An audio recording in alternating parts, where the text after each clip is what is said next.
غم د سره د خپلې عقیدې نشته چې عقیدې ته د بېلچاړه مه کم ډېران دی د غیر الله نه امدادونه ته غواړې د تصوف چغې ته وې ستا مشران وایي چې په دې اړه باندې یو حرکت راځي او بیا ټوپ ویوي دا د نقشبندیت اثر دی عقیده د ډېران ده او چغې د جوړه کړي تراویح شل دي او کاته دي سیدنا عمر باره کې چې کومې خبرې کوي چې عمر چل کړی وې ستا د احنافو کتابونه چې درته په کړی کېدم که نه نو انور شاه کشمیري دې هم دې له راغلی دی چې وی انصاف دا دی چې تراویح اته رکعته دي دا د دیوبندیانو پلان لیکلی دی انور شاه کشمیري دا داسې نه چې دغه دی پاپړ خرڅول یا سیکل کې پنچر لګو نه دا ښه لوبغاړې مولا دی په دیوبندیانو کې دوی وایي دا د دیوبند چلتا پرتا کتبخانه ده وي چلتا پرتا کتبخانه دی وایي چې انصاف دا د لامناس دې کې به جنګ نه چې تراویح بس اته رکعته دي او سره د وترو یولس دي بس قیام اللیل د شپې عبادت بس دې ته قیام اللیل وي او تهجد وي دا د دې خپل نومو او صحیح حدیث د بخاری کې راځي عائشہ رضی الله تعالی عنها فرمایي رسول الله علیه الصلاۃ والسلام با په رمضان او په غیر رمضان کې غالبا او اکثر بداسو چې د اتو رکعاتو نه زیات به نه کولو وسره به 3 رکعات وتر کړل نو 11 رکعات بشو 100 رکعات بشو دې ته وي د شپې عبادت د نفلو کې گنجائش د کچا شلو کړه هم ټیک ده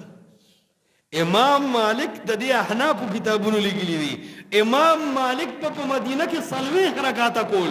په شلو اجماع راغله په شلو صدا اجماع ده نو استا توضیح تلویل لیکلي دي چې خلاف الواحد کا خلاف الاکثر چې یو سړیم په اجماع کې خپکه خدا دا سې لکه اکثر په کې خدا اجماع ماتيږي و امام مالک به صلوات کول د شلو اجماع ماته تا چا ویلی دی چې په اجماع ده الله ویلی دی رسول الله ویلی دی په عمر باندې دروغ مه تړئ چې الله او رسول الله د شلو حکم نه کړی عمر د ځان نه شلګولی چی سما خو په عمر دا یقین دی چې عمر د قرآن او د سنت تابعدار و کوم ځای دی چغې جوړې کړي دي مړه غم د سره د خپلې عقیدې نشته چې عقیدې ته د بېلچاړه مه کم ډېران دی د غیر الله نه امدادونه ته غواړې د تصوف چغې ته وې ستا مشران وایي چې په دې اړه باندې یو حرکت راځي او بیا ټوپ ویوي دا د نقشبندیت اثر دی عقیده د ډېران ده او چغې جوړه کړي تراویح شل دي او کاته دي مړه تراویح سلفیانو ته پرېږده عقیدې جوړې دي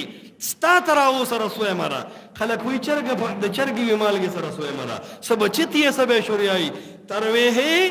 قیام اللیل او تهجد خو سلفیان کوي چې عقیدې د الله د توحید دي عملونه د محمد رسول الله صلی الله علیه وسلم د تابعداري دي منګ وایو په تراو کې کلیر کټ خبره د جنگ پکې نه کوو د انصاف خبره کوو د الله سبحانه وتعالی یره خپل مخې ته کوو داسې وایو کہ محمد رسول اللہ علیہ السلام نا د اتو رکعاتو نه زیاتو باندې یا په کمو باندې مستقل تعامل ثابت نه دی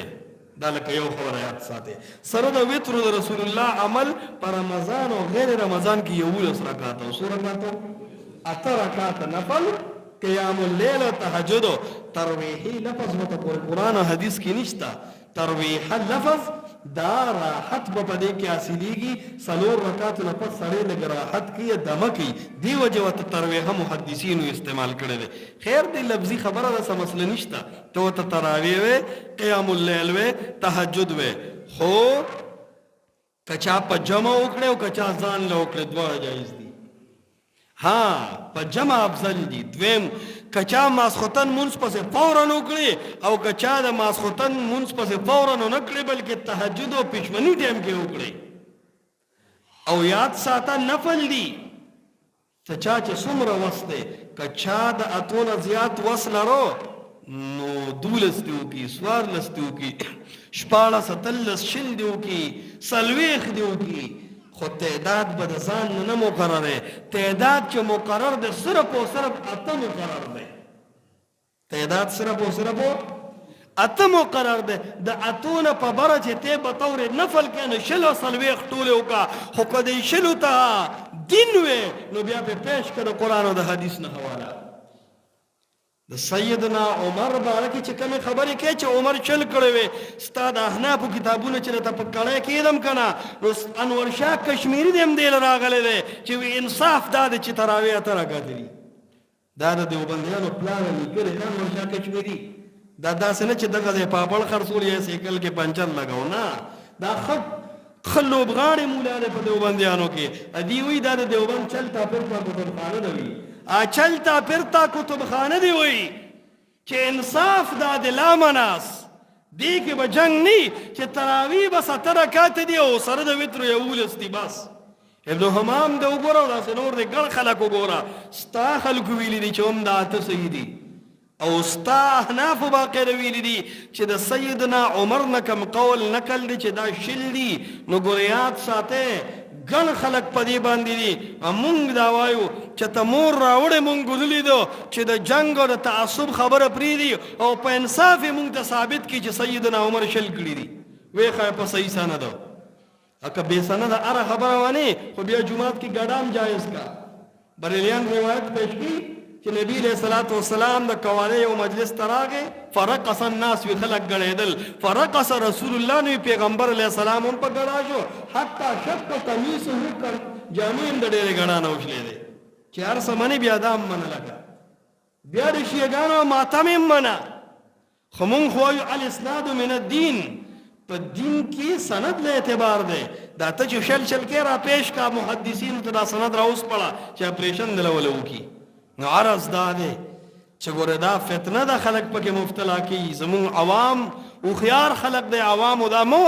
چې مولان یو سوي بل سوي نه لنډه خلاصه ورا رسول الله عليه السلام اتکړی دی او سره د وتر یو ولستی په رمضان کې هم کړی دی او په غیر رمضان کې هم کړی دی د تمامه دنیا په اتفاق دی دویمه خبره په نفلو کې اجازت دی چې چا څومره وکړو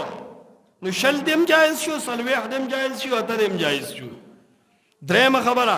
کچا په جمع وکړي او کچا ځان له وکړي هر طریقه جایز ده اور بل خبره چې دا د جنگ او د جګړو خبرې نه دي نه دا هغه مسلې دي په جنت او جهنم بنا ده په کومه مسله چې جنت او جهنم بنا ده هغه دي ته وي چې قبر ته سجده مکوله ته چې کې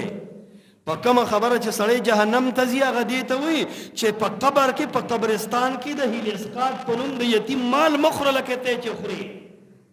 په کومه ځای کې چې جنت جهنم بنا ده هغه وي د مړي د کور خوراک مکوله که درې ورځې چې پروت دي خپې د بره خجولي دي او نسواره سګرټ نه ټک وباسي او چیر ساز بسات اسکې اخر کې وي بڑے راخ کې وي ټایم د ډوډۍ د راځي ولته وي لکه پکې شوریا زیاته که جماعته کم بږي په دې جهنم ته ځي د دې غمو که ته پاتو شلو سکې